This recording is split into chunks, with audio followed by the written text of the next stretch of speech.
Hello guys, आज के इस वीडियो में हम बात करेंगे रिप्रोडक्टिव हेल्थ, जनन स्वास्थ्य से रिलेटेड जितने भी प्रकार के एमसीक्यूज आते हैं, ऑब्जेक्टिव क्वेश्चन आते हैं, उसके बारे में डिस्कस करेंगे। तो एक बात याद रखना, वीडियो को पूरा देखना और लास्ट में एक छोटी सी कुछ सेकंड की मोटिवेशनल सीरीज चलती है, उसको जरूर सुनना और नीचे कमेंट बॉक्स में जरूर बताना। तो चलिए स्टार्ट करते हैं। तो हेलो गाइस, आज की इस वीडियो में हम लोग बात करेंगे जनन स्वास्थ्य, मतलब कि रिप्रोडक्टिव हेल्थ से रिलेटेड जितने भी ऑब्जेक्टिव क्वेश्चन आते हैं वहां पे इनको डिस्कस करेंगे, ठीक है, यहाँ पे। और ये क्लास 12 बायोलॉजी में जितने भी एमसीक्यू आते हैं रिप्रोडक्टिव हेल्थ से, किस तरह के एमसीक्यू आते हैं और कैसे आते हैं ना, इसके बारे में हम लोग बात करेंगे। और कितने एमसीक्यू आते हैं ये भी बात करेंगे, ठीक है। तो यहाँ पे देखिए, पहला एमसीक्यू हम सॉल्व करते हैं। पहला एमसीक्यू बोलता है कि एड्स रोग का कारक है। एड्स रोग का कारक है। एड्स क्या होता है सबसे पहले आप लोग बताइए, नीचे बताइए। एड्स का फुल फॉर्म क्या होता है मैं आपको बताऊं। एड्स का फुल फॉर्म होता है एक्वायर्ड इम्यूनो डिफिशियंसी सिंड्रोम, ठीक है।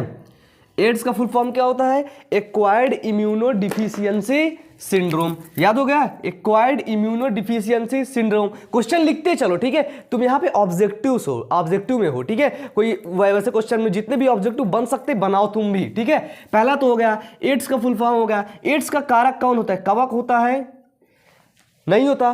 कवक होता है? नहीं होता। कवक से होने वाली बीमारियां क्या हो गई? कवक से होने वाली बीमारी हो गई जैसे दाद हो गया, लिखो लिखो लिखो, खुजली हो गया, और इंग्लिश में एक को बोलते हैं रिंग वॉर्म हो गया। ये देखिए, ये कवक से होने वाली बीमारी है। अब देखते हैं, अब जीवाणु से होने वाली बीमारियां क्या है ना, सबका देख लेते हैं। जीवाणु से हो गया जैसे टीबी हो गया, कुष्ठ रोग हो गया, लेप्रोसी हो गया, है ना, और न्यूमोनिया हो गया। लिखते चलो, ठीक है। न्यूमोनिया हो गया और आपका टिटनेस हो गया, ये सब हो गए इससे बैक्टीरिया से होने वाली बीमारी। तो भाई जो एड्स है, एड्स ना तो कवक से हो रहा है, ना ही जीवाणु से हो रहा है, ना ही परमाणु से हो रहा है, तो किससे हो रहा है? ये हो रहा है वायरस से या विषाणु से, ठीक है। किससे हो रहा है? विषाणु से। तो विषाणु से होने वाले रोग को बोलते हैं एड्स। एड्स का फुल फॉर्म होता है HIV। एड्स का फुल फॉर्म होता है एक्वायर्ड इम्यूनो डिफिशियंसी सिंड्रोम। और एड्स का जो वाहक होता है उसको बोलते हैं HIV, ह्यूमन इम्यूनो वायरस। ये इम्यून सिस्टम को कम कर देता है। देखो एड्स को समझ दो, ठीक है। एड्स क्या करता है? इम्यून सिस्टम को, हमारी जो इम्यूनिटी होती है, रोग प्रतिरोधक क्षमता को कम कर देता है, जिसके कारण से हमारे शरीर में बहुत ढेर सारे रोग आ जाते हैं और हमारी डेथ हो जाती है। ओके, आगे चले। ये चलिए वहां तक हो गया। परमाणु हो सकता है? नहीं। तो इसका सही आंसर क्या है? एड्स रोग का कारक कौन होता है? विषाणु होता है। और अगर यहाँ पे कई बैक्टीरिया के नाम दिए रहते तो आप लिखते HIV, human immuno virus. Next question देखते हैं कि फुल फॉर्म। भाई रिप्रोडक्टिव हेल्थ तो हम लोग पढ़ रहे हैं, लेकिन यहाँ पे बहुत ढेर सारे फुल फॉर्म पूछे जाते हैं, ठीक है, कि यार इसका फुल फॉर्म बताओ, उसका बताओ, है ना। सब चीजों का फुल फॉर्म है, बताते रहो तुम, है ना। तो फुल फॉर्म तो आप लोग पढ़ लीजिए। देखिए, सबसे पहला फुल फॉर्म है STD। क्या है? STD। माइक दिक्कत कर रहा है, चलिए ठीक है।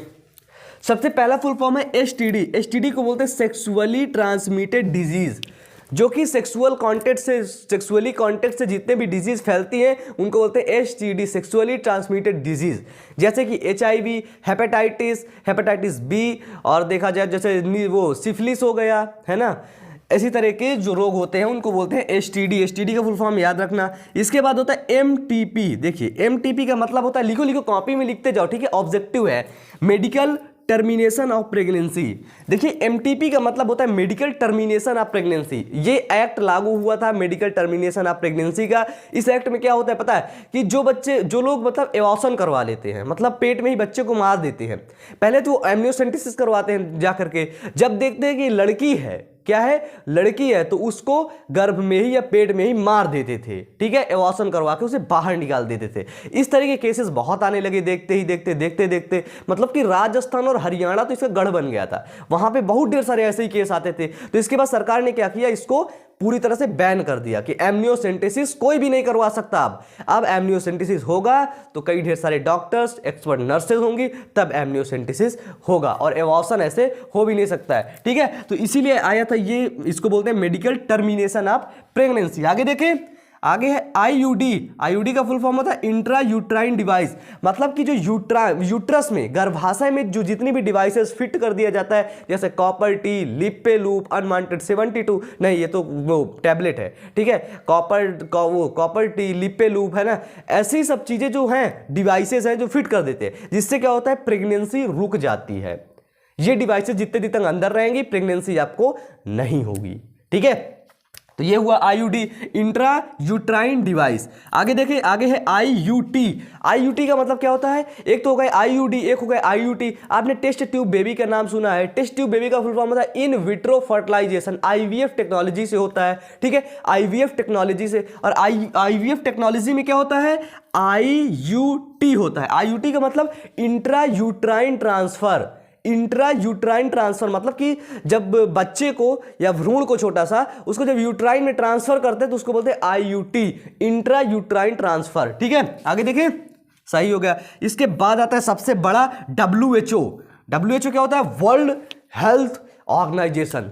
क्या होता है, वर्ल्ड हेल्थ ऑर्गेनाइजेशन होता है WHO। देखिए जितनी भी सारी हेल्थ से एस्पेक्ट्स, हेल्थ रिलेटेड प्रॉब्लम्स होती है, मैनेजमेंट होता है पूरे वर्ल्ड का, पूरे देश का, ठीक है। वहाँ पे ऐसा कुछ नहीं होता कि भाई तेरे देश से मेरी लड़ाई है, तेरा काम नहीं होगा, सबका काम होता है, ठीक है। उसे हम बोलते हैं WHO या वर्ल्ड हेल्थ ऑर्गेनाइजेशन, ठीक है।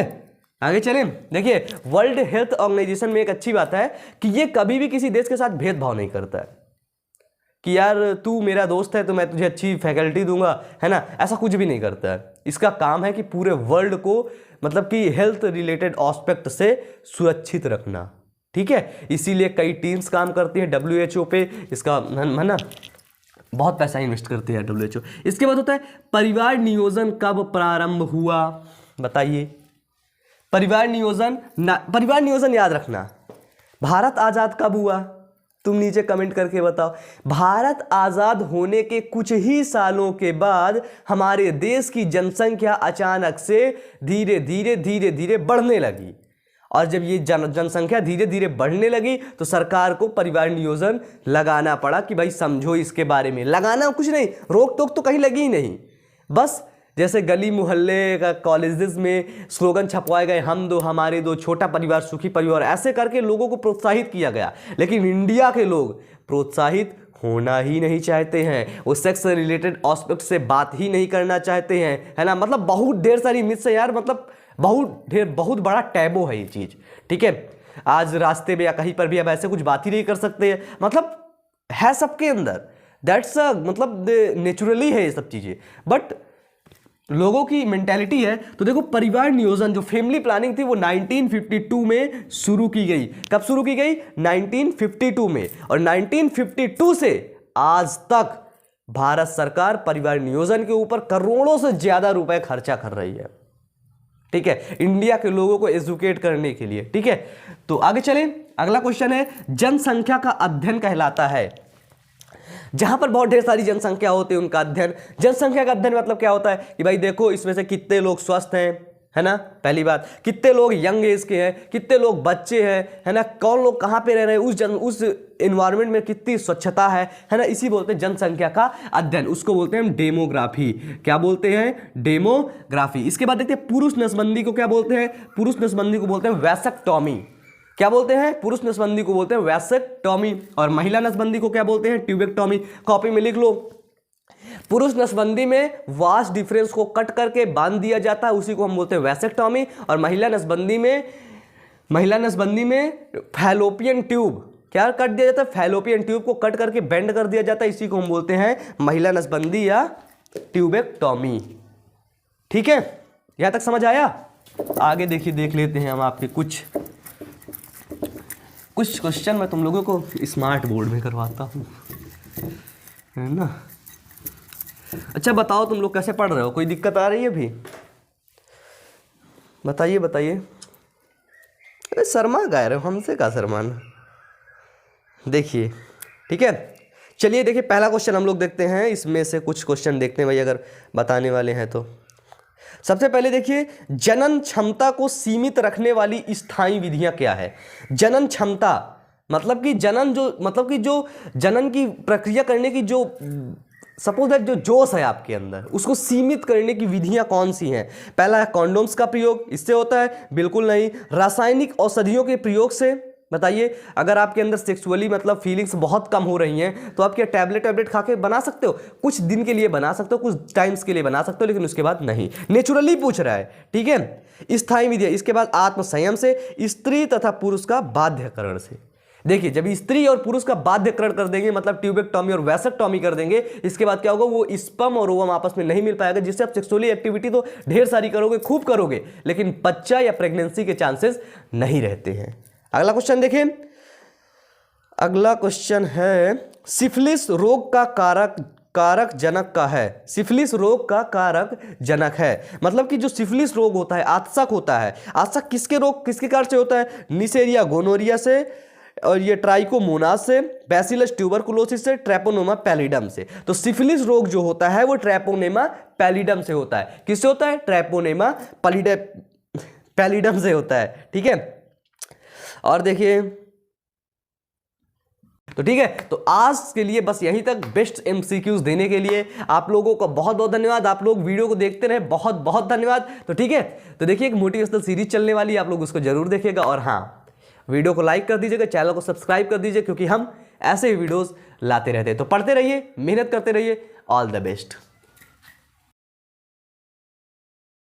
सफलता का कोई रहस्य नहीं है और असफलता का भी कोई रहस्य नहीं है। आज आप जहां पर भी हैं, आप अपनी वजह से हैं।